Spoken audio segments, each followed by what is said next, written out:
Hi people. Greetings. I'm Mark. And I'm AJ. And this is Movie Mondays.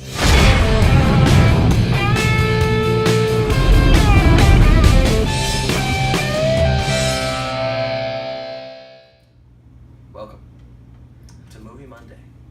For our first Movie Monday, we will be reviewing the movie Damn Sharks. Well, before we get into that, we should say Movie Monday is the plan that we will watch a movie and review it. Probably a terrible movie, much like The Flophouse, if you're familiar. So first we're going to give the plot of Damn Sharks. So basically, there's a bunch of sharks end up in a river. They build dams out of human body parts so that they can keep the fish trapped. Right. And basically, all these people that are on the river at the same time, including a sheriff, a creepy dude, and a tech company, Business Street. have to kill all the sharks. It makes sense. We promise. We promise. So, for starters, we have our main character, who, by the way, we later learn his name is John, and by later, I mean 57 minutes later. Now, and we may have heard it early on, but it was such a passing comment it was such a throwaway that it just didn't register. Because they never Until say it, really. 57 minutes into the movie when we learn his name. Does John have a love interest? John does have a love interest. This is a woman. We don't know her name. We don't know her name. Because maybe they mentioned it like once or twice, but it was such a passive such a throwaway line. Thing. Like, but here's the thing about John. We've mentioned his love interest. He has a love interest whom he saves. Spoiler alert. Yeah, spoiler alert. So he's kind of a jerk. Yeah, like So through the course of the movie, he learns that his boss has actually fired everyone that's not on this business retreat, and he suddenly cares so much about his fellow coworkers, right? Yeah. But I mean, he knows all of them so personally, right? He knows all of them very personally, very up close and personal. So much so that he has trouble remembering all of their names. You know, he just knows them so well. Oh, all of their names. But does he at least know like one or two though? Well, there's... No. Much like us, he doesn't know any characters' names. Yeah, he literally has no idea about any of the different people, but he still feels so deeply for them. He just has such a deep passion, you know? Yeah, but okay, the other thing is, he's not even grateful that he gets to keep his job. No. He's just mad that everyone else loses theirs. Yeah, and which I get. You know what? Your moral compass rocks out. But even before he knew that, he was just kind of being lame. Yeah, he was kind of a loser. Like, this was an awesome retreat his boss set up, and he just was like, no, nah, I don't care. Yeah. So yeah, he sucked. So those are our main characters on the business trip side of things. Now, on our sketchy law enforcement side of things, we have Kate, who is a... sheriff, environmental person? She's a fish cop, I think. I think. We don't really know. Who is introduced at the beginning when her friend is killed by a... Yeah, because they're investigating the dam. Which is beavers. Which they think is beavers. Bull sharks. And she is apparently friends with her good buddy, Carl. Who also gets attacked by sharks, but he survives. Right, naturally, because you can't kill a main character. Yeah. We've dubbed Creepy Carl. Not because he's, like, gonna offer you candy in a van. Creepy Carl's candy store. But, like... He wears this hat. He wears a hat. And he's fishing, and he's got his shotgun, and he's just... Yeah, and he really likes that shotgun. We'll get to that later, I think, but he just really likes that shotgun. Yeah, and he's like... There's these tourists that come out on the river to fish, and he pulls up a shotgun. Get off my land! Get off my lawn! And it's not even his land. Cool, they actually say that, like, unless you have a permit for the river. And he's like, I've got a shotgun. And they're like, okay. And so they leave. So later, we see Kate and Carl interact a bit, and we find out that Carl's kind of a sketchy dude. Like, Kate goes through all these different things that he's done, including just throwing dynamite in the river to fish. Dynamite fishing. And she says, I could have busted you 12 times, but I haven't.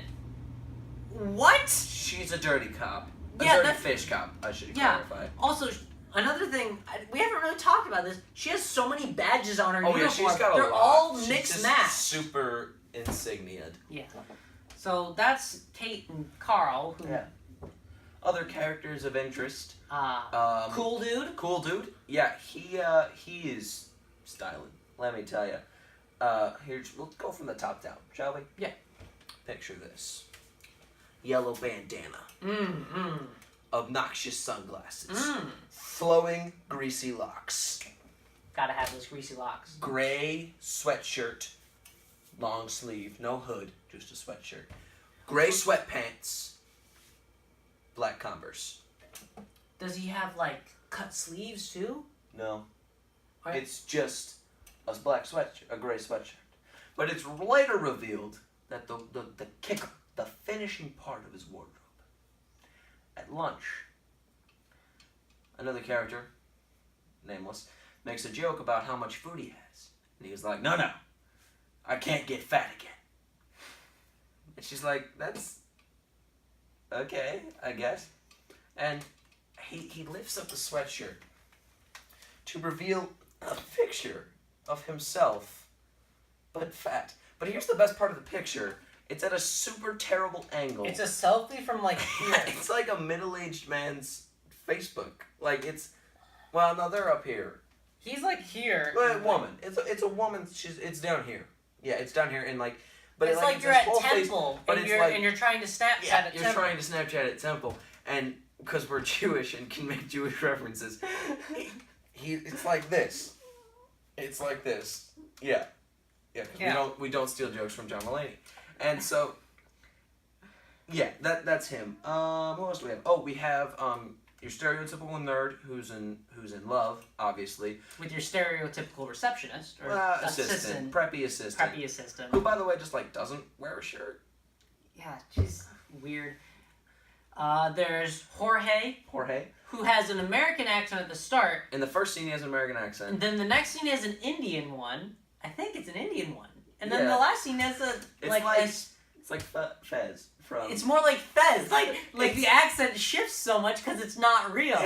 But in the first scene, he obviously does not have an accent. Yeah, it's an well, American it's accent. American accent. American accent, yeah. And then the next scene, it's like a super stereotypical heavy Indian accent. Yeah. And then the last one's Fez.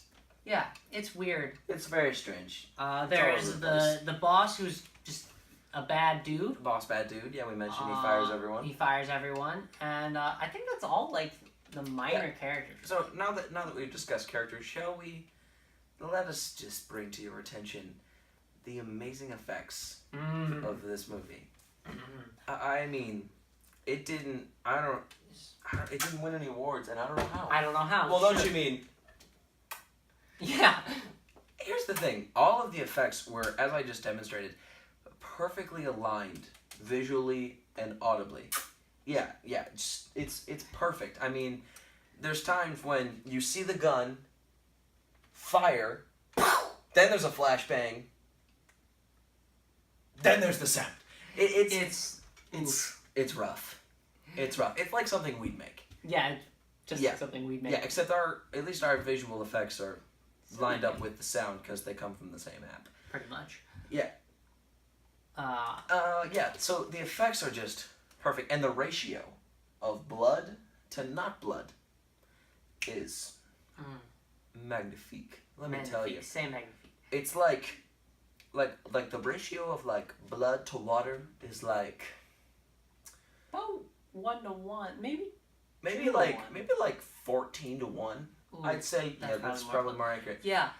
There's a lot of blood. There's a lot of blood. Very real blood. Even clearly. when it doesn't need to be blood. Yeah, it's a lot of blood. Just everywhere. So, speaking of effects, how about that amazing science demonstration teaching me all about how compressed air works? yes. It's fantastic. So, at one point, they make explosive arrows, and the way they do this is they take CO2 cartridges from paintball guns.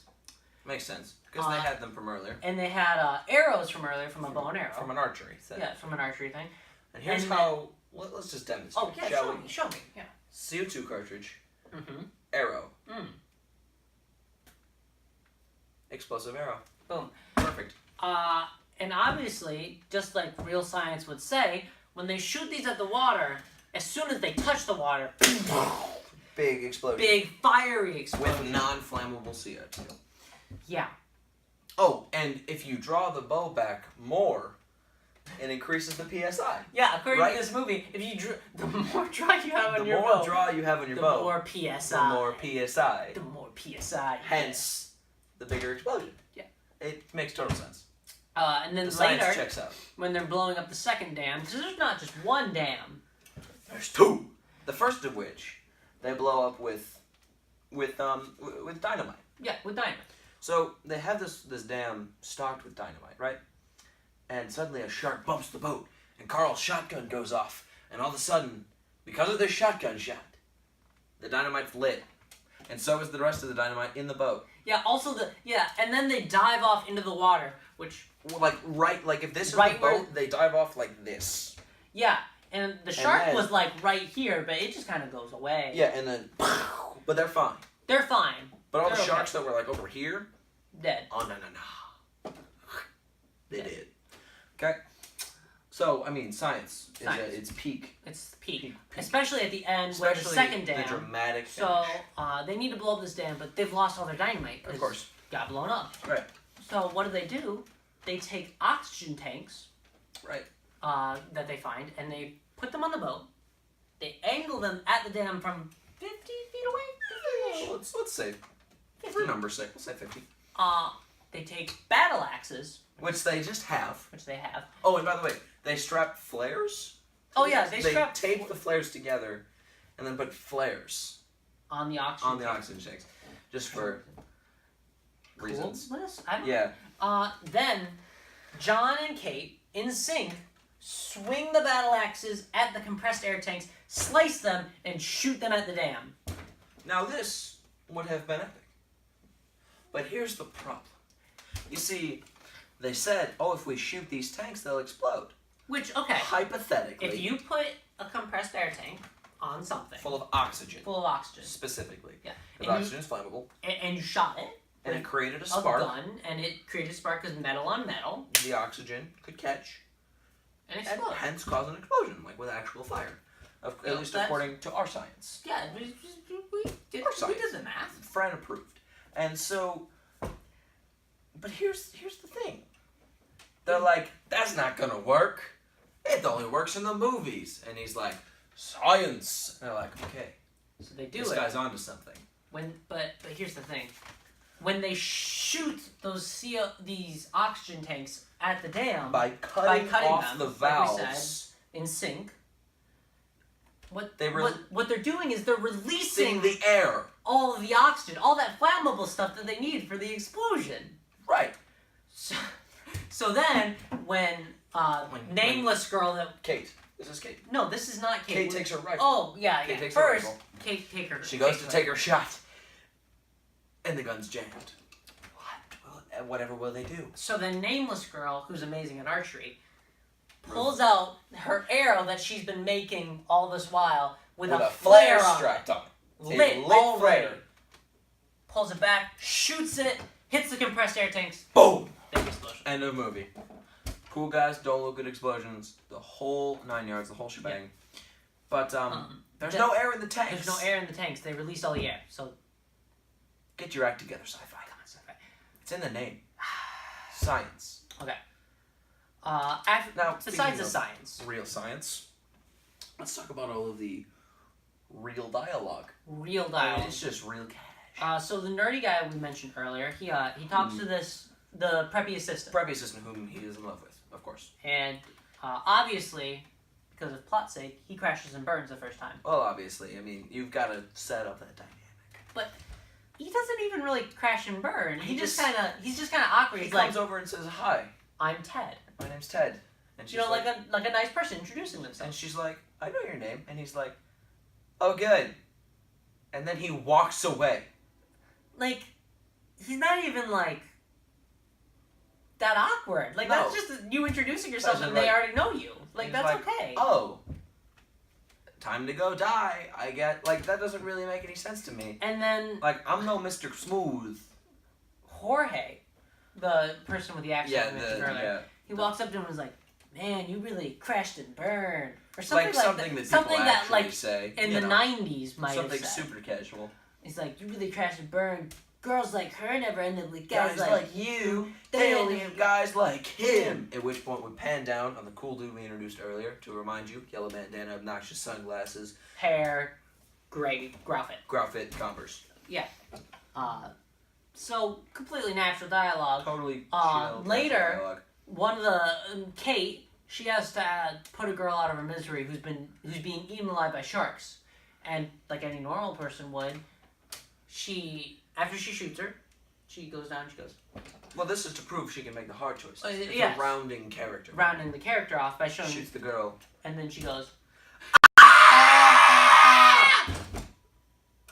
But not in like a way like she's in agony or anything, like not like she's like just like screaming, like she got scared by someone. At like, which point you gave her boom, a good spook. We cut to TV movie commercial. Yeah, because very it's a TV movie, very convenient commercial.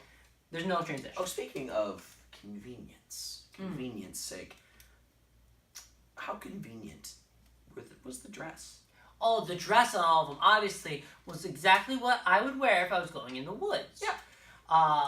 John, our main character, has a long-sleeve sweater vest over a button-up shirt with jeans on, and I think he also, at some point, puts on extra layers. Yeah, that makes sense. Because it's like obviously winter, even though it's super sunny. Idea that like it's an office retreat. It's an office retreat. But like the vibe I got was that they all showed up for work, and then they were kidnapped and dragged out to the woods for a day of fun. So, final thoughts. Let's say what we not what we thought about the movie. That's kind of what we're doing. Let's say, would we recommend it to someone? If you give why or why not. How about that? I would say yeah, I would recommend it. Mostly, I mean, they have to have a similar sense of humor to me. If like this movie, like I said, Sharknado-verse. Oh, there'll be more on that. There's more to develop on that. But stay tuned for our Christmas special. Santa Jaws. But that's besides the point. That's besides the point. So, yeah, I would recommend it only because of how actually terrible it is. Like, it's such a bad movie that you gotta see it. Yeah, I agree completely. If you need a good laugh and some dumb humor, this is the one for you. It's dumb humor. It's a movie that's intentionally made to be bad. Yeah. Don't worry, in the future we will watch movies that are unintentionally bad for this. Ideally. It was a very good movie to watch though. Like I enjoy those sci-fi movies because SYFY the channel. I wouldn't say just by yourself sit down and watch it. Yeah. I would suggest because you'll feel ashamed of yourself. You'll be like, why am I doing this to myself? Yeah. Get a buddy. Have some friends. I know it's bad a struggle movie for night some with of your friend. It's bad. It's hard for me. It's hard. I got you. I got you. No, don't touch me. I want to interlock fingers. No. Okay. But anyway, yeah. Out of 10. Let's do that real quick. Okay, knowing that it was made to be intentionally bad, I'd give it a 7. A solid 7. I was entertained by it. Now, okay, that's on my entertainment scale. I'd give it like, actually, if I'm talking entertainment scale, I'd give it an 8. Actually, I'd give it an 8 on the entertainment scale. On like how good of a movie is it? Oh, that's a solid 2. Yeah. Oh, yeah. Definitely a 2. I agree. I'd definitely give it about a 7. I don't know if I would watch this again. Maybe like in a little, like in a couple weeks. I think the only reason I'd watch it again is like if I had another buddy, like if we actually managed to make another friend. Yeah. And we were like, you gotta see how bad this movie is. Yeah. Silas. Like Silas or Trevor or someone. Like we had someone over and we're like, you gotta see how terrible this is. Yeah. But yeah, I definitely on a scale like plot and actual good moviness, about a 2. Yeah. Huh. Right. That's it for our first Movie Monday. Have a nice night, y'all. Signing off.